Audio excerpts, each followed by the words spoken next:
practices in developing film tourism in front of all the G20 countries. Friends, as we embark on this excitement journey, let us remember that film tourism is not just about the showcasing the beauty of our destination on the silver screen, but also about preserving our cultural heritage in respected countries, promoting local tourism and local talent, and ensuring sustainable growth.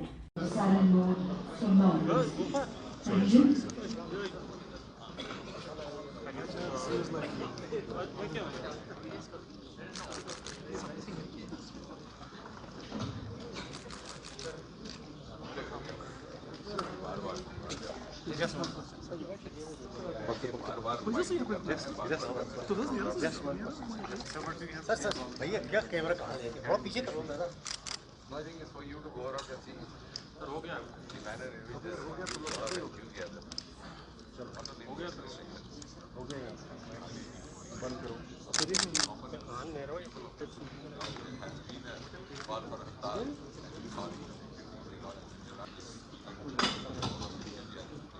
May I request all our respected members of the press go ahead with the proceedings of today's event. All the respected members of the press and media are coming.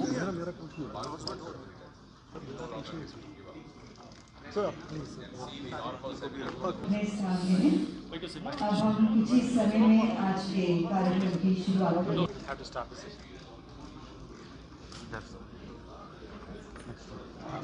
Please welcome Shri G. Kishan Reddy Ji, the Honorable Union Minister of Tourism, Custom.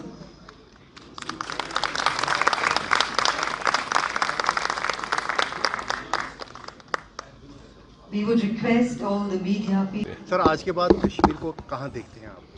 आज मैं तो समझता हूँ कि कश्मीर निकल पड़ा है, मोदी जी की विकास यात्रा का एक अहम हिस्सा बन चुका है और आज भी ये बात नुमायां तौर पर मुझे लगता है कि पत्रकार मित्रों के माध्यम से उनकी मार्फत से भी बाहर तक जाएगी कि ये जो G20 का यहाँ प्रोग्राम हो रहा है इसमें किसी तरह का समझौता नहीं है, क्योंकि मैंने दूसरे प्रोग्रामों में भी शिरकत की है, गुरुग्राम में एंटी करप्शन वर्किंग ग्रुप में, उसी तरह का कल यहाँ इनॉग्रेशन सेशन होगा, फिर उसके बाद वर्किंग सेशंस होंगे, फिर बायलैटरल मीटिंग्स होंगी, फिर 1-to-1 होंगी, फिर वॉलंटरी ऑर्गेनाइजेशंस के साथ इंटरेक्शन होगा और एज ए रन अप जो कल हमारा एक फॉर्मल औपचारिक शुरू होगा प्रोग्राम, उससे पहले आज कल्चरल प्रोग्राम भी है, बैंक्वेट भी है, साइड इवेंट फिल्मों के ऊपर, चूँकि वादी कश्मीर एक फिल्म का डेस्टिनेशन रहा है, बहुत सारे सितारे कश्मीर के नाम पर बने, शम्मी कपूर जैसे सितारों को तो कश्मीर का ही वरदान मिला।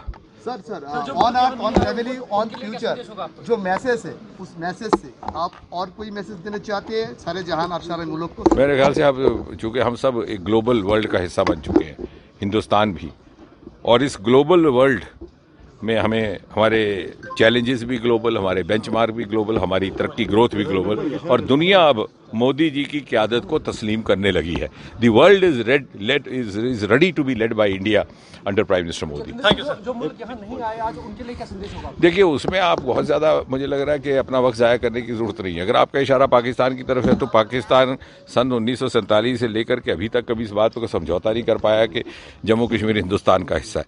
कभी कन्वेंशनल वॉल, कभी इन्फिल्ट्रेशन, कभी प्रॉक्सी वॉल, कभी ये कभी वो, और लेकिन फ़र्क ये है कि वो ना देखें कि इस्लामाबाद में सत्ता में बैठे लोग क्या करते हैं, क्योंकि उनकी मजबूरी है। आप जा कर के एक सर्वे करिए, जो पाक अधिकृत जम्मू कश्मीर का आम आवाम है वो भी मनी मन चाहता है कि काश मैं हिंदुस्तान का हिस्सा होता। आगे बढ़ना चाहता है, क्योंकि हम ये ना भूलें कि कश्मीर का नौजवान बेहद ज़हीन है, आकांक्षी है, एस्पिरेशनल है, फॉरवर्ड लुकिंग है। वो देख रहा है कि किस तरह से मोदी जी की क़यादत में पिछले 8-9 वर्षों में हिंदुस्तान भर में अनेकों नए मौके, नए आयाम सामने आए हैं। स्टार्टअप की दुनिया में हम तीसरे दर्जे पर आकर के खड़े हो गए। ग्लोबल इनोवेशन इंडेक्स में हम 41 पैदान ऊपर जंप लगा गए, और इसलिए कश्मीर का आम इंसान, आम नौजवान नहीं चाहता वो इन मौक़ों से अपने आप को महरूम रखे। ये एक पैगाम, और साथ ही साथ बदला हुआ जो मंज़र है वो इसी से जाहिर है कि हमने वो भी ज़माना देखा, आपने भी देखा कि आप भी इसी धरती की औलाद है कि पाकिस्तान से हड़ताल की कॉल आती थी और श्रीनगर में दुकानें बंद होती थी। आज श्रीनगर के अंदर से भी और बाहर से भी हड़ताल की कॉल आती है, लेकिन लोग वाग अपनी एक्टिविटी उसी तरह से जारी रखते हैं क्यों आम इंसान की मानसिकता, उसकी जहनीत बदली है। सर ये और मुझे लग रहा है कि जो लोग आएंगे यहाँ पर, हमारे दोस्त दोनों ममालिक से भी, वही हमारे सही एम्बेसडर है, वही ये पैगाम लेकर के जाएंगे। जिस तरह का फॉल्स नैरेटिव, ये फॉल्स परसेप्शन इजाद करने की कोशिश की जा रही है, मैन्युफैक्चर करने की कोशिश की जा रही है, और किन से? या तो वो लोग जो अपने आप को self style critic, self style commentator, self righteous activist समझते हैं, या वो लोग जिनका वेस्टेड इंटरेस्ट है कि वादी कश्मीर में अमन कभी बहाल ही ना हो। सर उनको मोदी जी ने जो डेवलपमेंट की रास्ता खोला है, ये रास्ता से कश्मीर में पहले जो आपने बोला जो पाकिस्तान से बंद बुलाने से बंद हो जाता था, लेकिन अभी कहीं से भी बंद हो, लेकिन यहाँ के डेवलप के जो जगह खोल दिया आप लोग ने, तो उसमें लगता है जो डेवलपमेंट से ये सफल हो सका आपका गवर्नमेंट? यकीनन वो भी एक बहुत बड़ा अहम फैक्टर रहा, क्योंकि मैं तो ये कहता हूँ कि सन 1990 के बाद नामालूम क्यों नज़र लग गई इस वादी जन्नत को कि हम तरक्की की राह से पिछड़ गए। वरना मुझे कई बार ख्याल आता है कि शायद ये आज हैदराबाद होता, क्योंकि उस ज़माने में भी जितनी इंटरनेशनल इवेंट्स हुआ करती थी श्रीनगर में होती थी।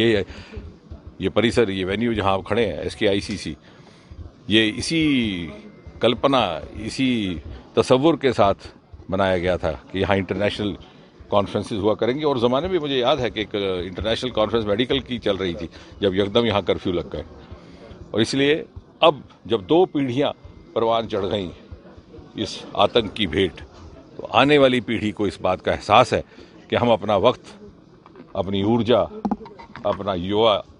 अपनी युवा क्षमता इसमें ना खोने दें। सर आज के बाद कश्मीर को कहाँ देखते हैं आप? आज मैं तो समझता हूँ कि कश्मीर निकल पड़ा है।